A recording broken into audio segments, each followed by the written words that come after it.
करके चल रही है। केंद्रीय गृह मंत्री अमित शाह ने जोशीमठ के हालात को देखते हुए ये बेहद अहम बैठक बुलाई है।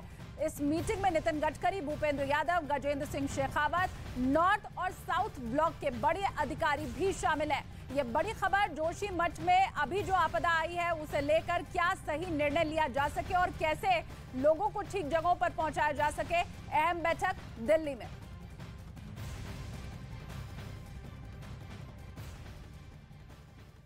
जुड़े लोगों, अनाज कारोबारियों और मिल मालिकों के ठिकानों पर छापे पड़े, जिसमें 60 लाख नकद बरामद करने का दावा किया गया। सीबीआई की यह कार्रवाई एक दिन पहले चंडीगढ़ में एफसीआई अधिकारी राजीव मिश्र की गिरफ्तारी के बाद शुरू हुई। आरोप है कि खराब अनाज को अच्छा बताकर एफसीआई को बेचा जाता था, जिसमें उसके कई अधिकारी और कर्मचारी शामिल थे। बताया गया कि इस केस में पंजाब, हरियाणा और दिल्ली सरकार की भूमिका की भी जांच हो सकती है। इस बीच ईरान ने आरोप लगाया कि इजरायल की खुफिया एजेंसी मोसाद वहां दंगा करवाने का प्लान बना रही है। ईरान की सरकार ने दावा किया कि मोसाद से जुड़े 2 सेल वहां सक्रिय हैं, जिनसे जुड़े कुछ लोगों को ईरान और उसके पड़ोसी देशों से पकड़ा गया है।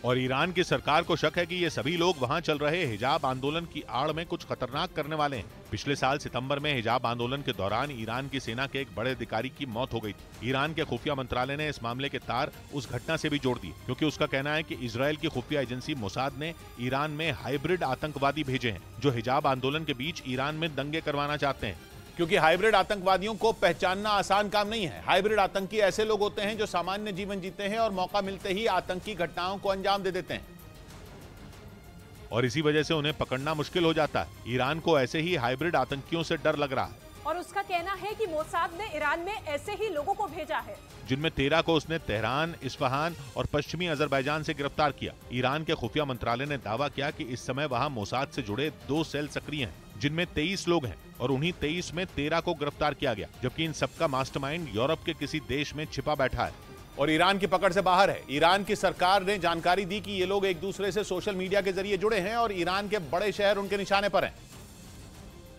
जहां भारी मात्रा में विस्फोटक भेजे जा चुके हैं। कुछ दिन पहले ही ईरान के खुफिया मंत्रालय ने मोसाद से जुड़े 4 सेल का भांडा फोड़ा था और दावा किया था कि वहां आतंकी हमले की प्लानिंग कर रहे थे, और अब 2 और सेल के बारे में पता चला है। यही नहीं, ईरान ने इस नेटवर्क के लीडर का नाम साइरस बताया है और जानकारी दी कि वो ईरान में घुसे आतंकवादियों से सोशल मीडिया के जरिए संपर्क करता है। वैसे ये पहली बार नहीं है जब ईरान ने इजरायल की खुफिया एजेंसी पर ऐसे इल्जाम लगाए हों। ईरान के सुप्रीम लीडर आयतुल्लाह खामनेई पहले ही कह चुके हैं कि हिजाब आंदोलन की साजिश विदेश में रची गई, और इसके पीछे ईरान के 2 बड़े दुश्मनों इजरायल और अमेरिका का हाथ है। ईरान में हिजाब आंदोलन की आग अब तेज हो गई थी जब 22 साल की महसा अमीनी की पुलिस की हिरासत में मौत हो गई थी, जिसके बाद ईरान जल उठा। प्रदर्शनकारियों और सुरक्षा बल समेत सैकड़ों लोगों की जान गई। करीब 10,000 लोग गिरफ्तार हो गए, और ईरान ने कहा कि वहां चल रहे इस आंदोलन की कहानी इजरायल और अमेरिका में लिखी गई। हालांकि इजराइल और अमेरिका ने इन आरोपों का कोई सीधा जवाब नहीं दिया, लेकिन इससे इजराइल और ईरान का झगड़ा एक नए मोड़ पर जरूर पहुंच गया। क्योंकि एक तरफ ईरान में इजरायल की खुफिया एजेंसी मोसाद से जुड़े लोगों की गिरफ्तारी शुरू हुई, तो वहीं दूसरी ओर मोसाद ने दूसरे देशों में ईरान के लोगों को पकड़वाना शुरू कर दिया। 2 दिन पहले ही जर्मनी में ईरान का एक नागरिक गिरफ्तार हुआ था, जिसके पास साइनाइड जैसा जहर मिला था, और आरोप लगा कि वो जर्मनी में आतंकी हमला करने घुसा था।